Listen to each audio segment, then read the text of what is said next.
I'm Nico Hauwert, and my position here is the program manager for the Balcones Canyonland Preserve for the City of Austin, Austin Water Utility Department.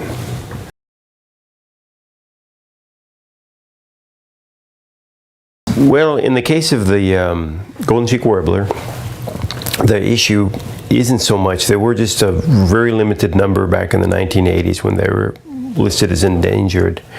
However, the threat to their habitat hasn't gone away. In fact, what's happened is that even though we've acquired 30,000 acres of preserve land for the Golden Cheek Warbler, the threat of urbanization is much more, there's much more urbanization that's occurred since 1986. Mm-hmm. And so even if we were to keep that 30,000 acres, you know, these guys migrate from Mexico, and they're only found in Texas and central Texas in this area.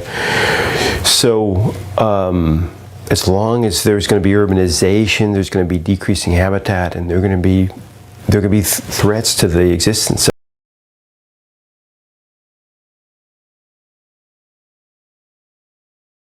And there are some secondary benefits in addition to saying it's bird habitat.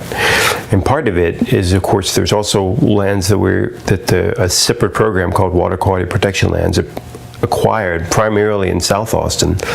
And part of the goal of acquiring this, of course, is that our economy is tied with our natural resources, that people move here because they like natural resources. For the most part, at least it's a marketable feature about our area. People might accept lower paying jobs to live in this area because they can enjoy the natural resources, and it's part of our economy. People can go swimming at Barton Springs, they can go hiking down the Greenbelt, you know, they can see Hays County. The surveys indicate that people move there because they like to live in the country, you know. So if it was all quarries next to them or building, the people might not necessarily like to live there anymore. And the same for the residents of Austin and also Williamson County. But in addition to that, we realized that, you know, our water supply, our permanent water supply, that if we had an urbanized area, you know, there's not any degree of engineering that we have now that's marketable that we could produce water off an urbanized area. So it requires that we have rural areas, and right now we're blessed with a very large rural watershed of the Colorado River that has not been urbanized yet. And that's part of why we have such excellent water quality. The City of Austin is because we have a rural watershed up gradient of us. Now, by acquiring the property in Texas, as you know, that's going to ensure that portions of them will always be rural, undeveloped, producing excellent quality, won't be having potential pollution sources, petroleum storage tanks, you know, urban runoff, wastewater that could potentially contaminate our water supply. So we're also investing in protecting the water supply as well.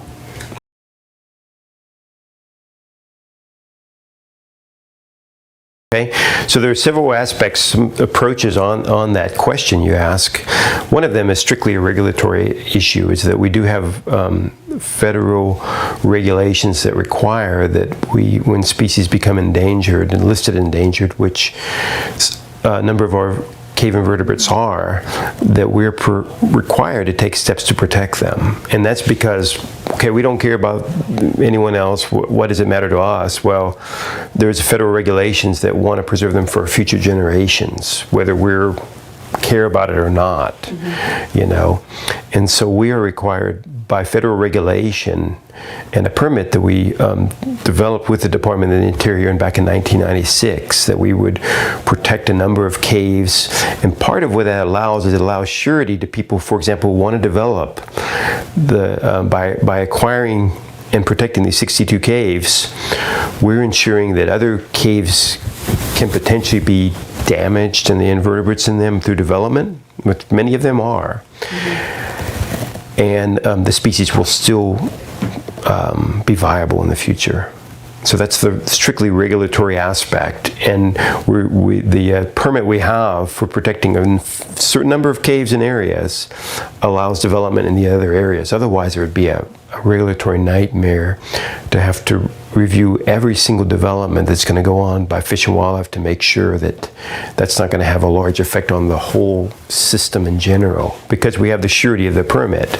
So that actually gives some comfort to people who want to develop in the area, and allows it to be easier to develop in the area because we've protected a limited number.